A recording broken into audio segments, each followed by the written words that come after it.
I have some lingering habitual thoughts. Yeah, those are beliefs. Yeah, about lack of money. Yeah, just things that you've thought long enough that they've got a pretty good momentum going. And when you think them, you feel them, don't you? I do, and it doesn't feel good. Yeah, so don't do that.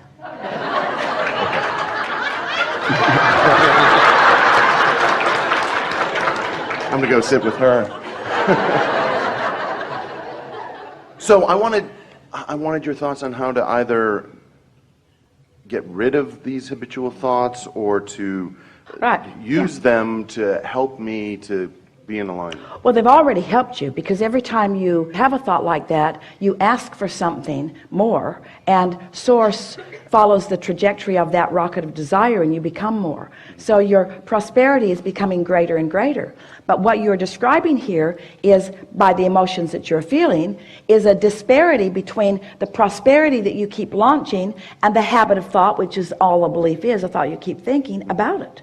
So what happens is, the more prosperous you become vibrationally, and the more your habit of thought doesn't go along with that, then the more uncomfortable you become. Esther said to us one day, Abraham, if you would stop riding my rockets and stop expanding with every thought I think, then I wouldn't have so much negative emotion. And she was right. Because the negative emotion that you have is proportionate to the becoming that you have accomplished. Does that make sense to you? When you really, really want something and you're focused upon its opposite, you feel really, really bad because there's a really big wobble. If you sort of want it and you're focusing in opposition of it, you sort of don't feel so good because the wobble is not so great, you see. So again, we're talking about momentum and trajectory and focus. So yeah, we can show you exactly what to do, and you'll all benefit by this. So let's walk through this. And we'll play with you again if you really want to. We're just making a point, trying to get everybody understanding that there's really not a lot of value in beating the drum out here in the specifics of what's not working. You've got to get to the heart of what's going on. So bring us back around to what you said. This is what we heard you say. I am prosperous, would like to be more prosperous. I have plenty of everything. But we want to say to you at the beginning of this conversation, you attempted to do something that you can't do. So we're going to help you to understand our reasoning about the flaw in what's going on with you. You'll hear this really easily. You said, I've got all the money that I could possibly want, or something like that. Did you get that impression? That plenty of money. And then you said, but I think my beliefs are holding me back from more. So there's a sort of contradiction there. But this is the flaw that you were attempting. A lot of people do it. It's what we were just teasing about Esther asking us to do. If you've got a desire that you don't believe, so there's discord between the vibrational frequencies, and of course the desire is dominant. Sometimes it feels to you like if you could just pull your desire back, the discord would go away. I felt better before I wanted that. I felt better before I saw that Maserati. I did. And I felt a lot better before I sat in it. And I felt way better before I drove it. Way better before I drove it, because now I cannot stop thinking about it. And I'm so angry at myself for wanting something that I can't have. That's a sort of example of that. So, like if a car is going 100 miles an hour and it hits a tree, it's a bigger problem than if it's going 5 miles an hour and hits a tree. So humans think, well, I'll just slow the car down. And we say, no, you want to get rid of the trees because you want to go fast. You want to go fast. You just don't want to be banging into things. And so it's releasing the resistance. It's not releasing the desire. And yet you were sort of attempting to release desire. You were trying to convince us all that you were just doing really well and you had all the money that you wanted, but there's a contradiction in there because you're not ever going to have everything that you want. You're not ever going to be into that, because with that money that's coming are all kinds of other things, all kinds of other freedoms. Don't talk yourself out of wanting something just because you haven't figured out how to get it. That's the biggest flaw. That's the biggest vibrational inaccuracy that goes on in your vibration all the time. So we know that more prosperity is what you want, and the reason we know it is because we've seen your vortex. It's full of things. You have enough prosperity in there to keep yourself going for 20 or 30 or 40 lifetimes, you see. And there's no reason that it cannot be flowing into your experience now. You just got to get the vibrational frequency of the vortex, which is where it is, the trajectory of source, which is where it is. You just got to bring yourself up to a consistent vibrational level with it so that it can move in realized fashion into your life experience. So you are so accurate, so wise when you acknowledge, I've got beliefs that are hindering me. You've assessed that perfectly. I've got beliefs that are not vibrationally up to speed with my desire. And we want to say in simple terms, the only reason that those beliefs hold steady is because you keep practicing them. And the reason that you keep practicing them is because you're out here in the wobble zone considering them where there's so much evidence and proof of them. It's really difficult. In fact, it's impossible. It is not logical on any level to be looking at a reality that has already been manifested and deny it, to say it's not true. Ooh, we're really into a new place.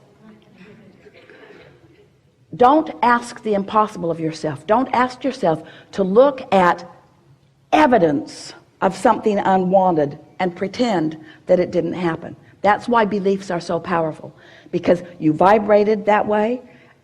Law of attraction produced something that matched it. You observed it, and then off you go, off you go, off you go. There's a momentum in that too. So what do? Well, you got to get out of the specifics. If you've been listening to us for a while, you've heard us say that the more you think about something, the more the momentum is about it. So to slow the momentum, you've got to be more general in your thought. More general. The way you are more general, in fact, the most general way that anyone could be, is to focus upon it on an emotional basis rather than on a detailed basis of it. So now we're just going to ask you some questions. Don't worry about this. This is going to unfold within you. You're going to feel it so easily. It's not complicated. You're going to hear this and feel it and know it. So tell us just a little bit, if you want to, about a belief that you have identified that keeps coming up, that you feel is hindering you. I have a habitual sense of this paycheck's going to be the last one. My life is very different now than it had been earlier in my life. But that earlier life, thoughts that you kept thinking, experiences that you kept having, so it's created a belief system that goes like, this is it, it's done. And I'm going to get... I could get in trouble again. I could get back into that place. I like the way it is, but I'm guarded that it won't stay this way. I'm having a hard time convincing myself that where I'm at now, which is absolutely a result of allowing it into my life and attracting it deliberately. So you've got some beliefs that serve you and some that don't. We want to just talk for a moment about the ones that don't and show you what to do with them. So just speak a little bit more of that to us. I'm worried that it won't last. I'm worried that this is temporary. I'm worried that I might fall back into some of the same slump. I'm worried that I might lose my momentum. Those kinds of things. All right, so that's logical, isn't it? Now, in the... And I'll say I recognize those as impediments. And but what to do about them. So we'll show you. So in the thought, this money may not last. This may be the last money that comes. What's the emotion? What's the emotion that best describes how that thought causes you to feel? Fear. That's accurate. And it's good to acknowledge that. So now, never mind the conditions, because the conditions have momentum going. They are the byproduct of a lot of stuff that's going on. You've got this well-being trajectory, and you've got this hindering trajectory. So you've got this wobble, and these conditions, there's enough momentum going that to talk about them is just going to cause confusion, usually, and more often than not, going to cause you to practice the vibration of what's causing the fear even more. You're just going to get more detailed about it, because that's what attention to something always does. But instead of doing that, let's take the fear, which is the very general basis of this discussion, and we just want to ask you some easy to answer questions apart from those conditions. Just leave those aside for a little bit and focus upon the emotion of fear.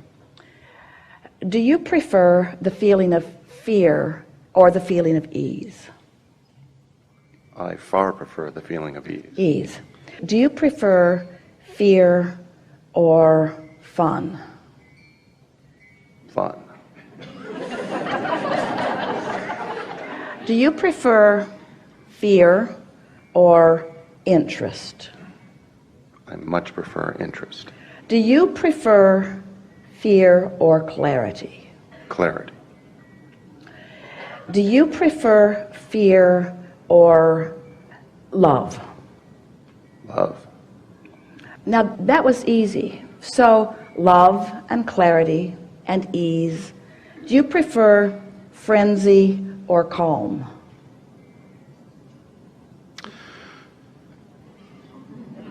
That is a more challenging question. Do you prefer imbalance or balance? Balance. Do you prefer angst or ease? Ease. Do you prefer resistance or allowing? These are easy questions, we know. Almost so easy that it feels silly. But as he's answering these questions, he's focusing on who he really is. Do you prefer boredom or interest? Interest. Do you prefer sluggishness or vitality? Vitality. Do you prefer vitality or lethargy? Vitality. Do you prefer interest or boredom? Interest. Do you prefer happiness or sadness? Happiness. So, when dollars are flowing, do they feel like bondage or freedom? Freedom. They feel like boredom or interest? Interest. Do they feel like lethargy or passion? Passion. So, everything about everything that you want is already really, in a core way, active within you, and you just activated it so easily. In other words, there was just no contest whatsoever. It's so obvious where your natural vibration is. You just aligned with your absolute trajectory of who you are. In other words, just with that little exercise, there's no contradiction in your vibration right now. It was just clarity. You just lined up so easily with all of that. You found unconditional alignment just with a little bit of focus. You just came out of the details that are more challenging into something that is not challenging at all. These were really no-brainers. It was so easy for you to find that. And so now we would like you to tell us again about the prosperity state that you're living in. It's awesome. It is. Great. It is awesome, isn't it? It is. And it feels strong, it feels sure, it feels valid, it feels intense, it feels natural, it feels ongoing, it feels in the right place. In other words, right now, you just practiced the vibration of alignment. You took a subject that life has caused you to put into a very powerful place, because as we said, and we weren't kidding you at all, there is enough prosperity, financial prosperity in your vortex to keep you busy for 20 or 30 or 40 lifetimes. There's a huge amount of it there, and you just lined right up with it because you for a moment got out of the conditions that were the challenge. You deactivated all of those conditions that have been keeping that belief in an active place. And if you can do that often enough, that belief that has been in an active place for a while will not stay in an active place, because it didn't get big and therefore it's got a lot of momentum going and it's going to stay there. It's only a belief that keeps going because you keep adding attention to it. Did you hear that? Now, hear this. This is the best thing that you're ever going to hear, and you've never heard it before. And you're ready to hear it now. Why do you think this trajectory of well-being never peters out? Because the source within you has undivided attention on that. And when you stop giving your nearly undivided attention on the wobble stuff, it will peter out, and this is who you'll be. All that you were born, did you hear that? Did you hear that? Did you hear that? Did you hear that? All that you were born with, and everything that you've added to it since, you see, oh, that's a powerful trajectory that someone is tending to. And when you stop tending to the beliefs that don't serve you, they will become inactive in your experience. This is what's active in your experience. So what we just said to you is, you added more momentum to these intentions that you've been holding for a long time just by not adding contradictory. Did you hear what we said? In other words, the cork floats. You don't have to hold it up there. What are you doing? I'm holding my vibration. I'm holding my vibration up there. You don't have to hold your vibration up there. Just don't pull it under the water with bogus flawed premises. Ooh, that was so good. Yeah? Enough?